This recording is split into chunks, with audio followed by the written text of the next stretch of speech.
दोस्तों, आज दुनिया भर के कई देश अंतरिक्ष में कई मिशन लॉन्च कर चुके हैं और अपने देश का झंडा गाड़ कर फतेह हासिल कर चुके हैं।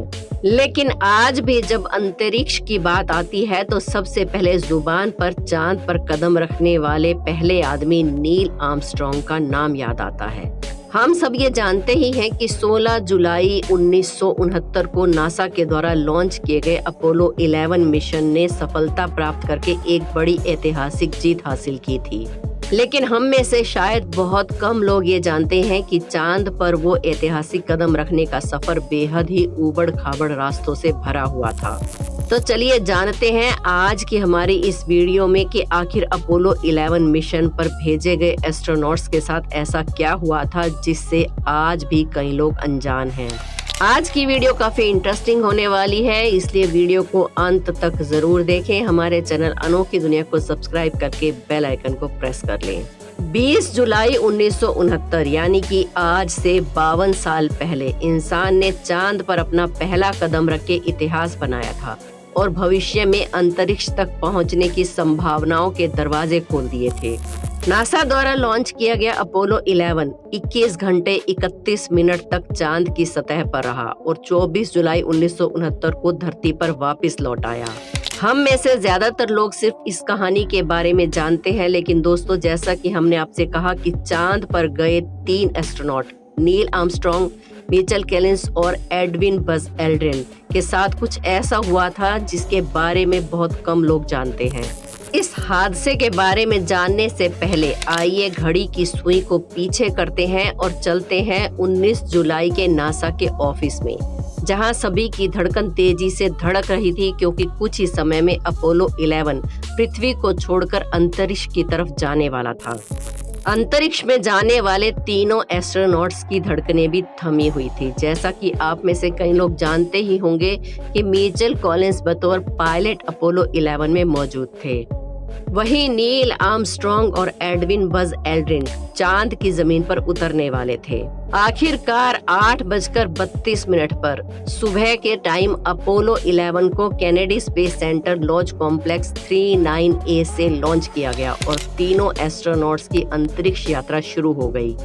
महज 4 दिनों के बाद ये लोग चांद की सतह के बिल्कुल पास पहुंच चुके थे। जिस लूनार मॉड्यूल से नील आर्मस्ट्रांग और एडविन बज एल्ड्रिन अपोलो 11 से निकलकर चांद तक पहुंचे उसे द ईगल नाम दिया गया था।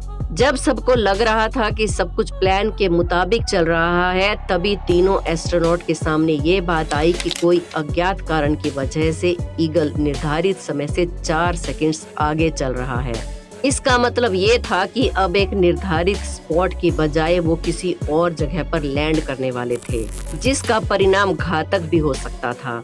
अब आप ही सोचिए, हम अगर किसी अनजान जगह पर गुम हो जाएं तो कितने पैनिक हो जाते हैं।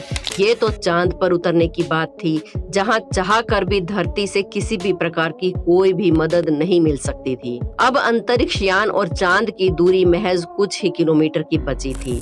अभी तो इन तीनों एस्ट्रोनॉट के डर के मारे पसीने ही छूट रहे थे कि अचानक एक और मुसीबत ने दस्तक दे दी। दरअसल अपोलो गाइडेंस कंप्यूटर, जो कि बहुत ही ज्यादा अहम था, उसने अचानक एरर कोड 1202 डिस्प्ले किया। अब ये एरर कोड क्या था और क्या हुआ था, इसकी जानकारी किसी भी एस्ट्रोनॉट को नहीं थी। ऐसे में नील आर्मस्ट्रांग ने तुरंत इसकी जानकारी धरती पर दी, लेकिन उन्होंने कहा कि एरर को नजरअंदाज करके वो अपने मिशन में आगे बढ़ें। हालांकि बाद में ये बात सामने आई कि रडार सिस्टम में ज्यादा कमांड आने की वजह से कंप्यूटर सिस्टम ओवरलोड हो चुका था और एरर कोड डिस्प्ले कर रहा था। एक और एरर कोड और दूसरी तरफ कुछ ही मिनटों में चांद पर लैंडिंग। ऐसे में नील आर्मस्ट्रांग ने हिम्मत और शांत दिमाग रख के कंट्रोल अपने हाथ में लिया और ऐसी जगह स्पेसक्राफ्ट को लैंड करवाया जिससे सभी की जान बच सके। 20 जुलाई को 8:17 पर सही सलामत ईगल की चांद पर लैंडिंग हुई। नील आर्मस्ट्रांग ने इस जगह को ट्रैंक्विलिटी बेस का नाम दिया। यहाँ से उतरकर पहला कदम नील आर्मस्ट्रांग ने चांद पर रखा था और अमेरिका का झंडा बड़े ही गर्व से फहराया था। अब अगर आप ये सोच रहे हैं कि चलो अब मिशन कामयाब हो चुका है, सब कुछ ठीक होगा, तो आप गलत हैं, क्योंकि ऐसा ही कुछ एस्ट्रोनॉट्स ने भी सोचा था कि अब मुसीबतें खत्म हो गई हैं, अब सफलतापूर्वक वो धरती की यात्रा करेंगे। लेकिन कुछ ऐसी चीजें हुई जिनके बारे में जानकर आपके रोंगटे खड़े हो जाएंगे। चांद की धरती पर अपने देश का झंडा फहराने के बाद जब वो लोग वापिस आए तो उन्हें पता चला कि अब शायद वो कभी भी धरती पर नहीं जा पाएंगे और वो चांद पर ही फंस चुके हैं। दरअसल चांद पर कम टेम्परेचर होने की वजह से लैंडिंग के बाद स्पेसक्राफ्ट में मौजूद इंजन के फ्यूल पाइप में प्रेशर बढ़ चुका था और उसमें जमी नमी अब बर्फ में तब्दील हो रही थी।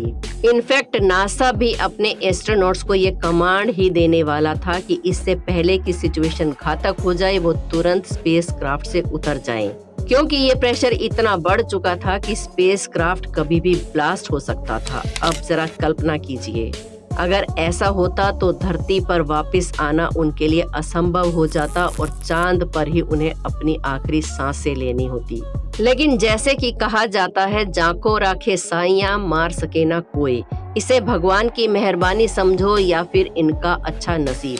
कुछ समय बाद बर्फ पिघलने लगी और उसके चलते वापस फ्यूल पाइप का प्रेशर नॉर्मल हो चुका था। 2.5 घंटे चांद पर घूमने के बाद, स्पेसक्राफ्ट की मुसीबतों को सुलझाने के बाद अभी सबने चैन की सांस ही ली थी कि एक और मुसीबत सामने आ गई।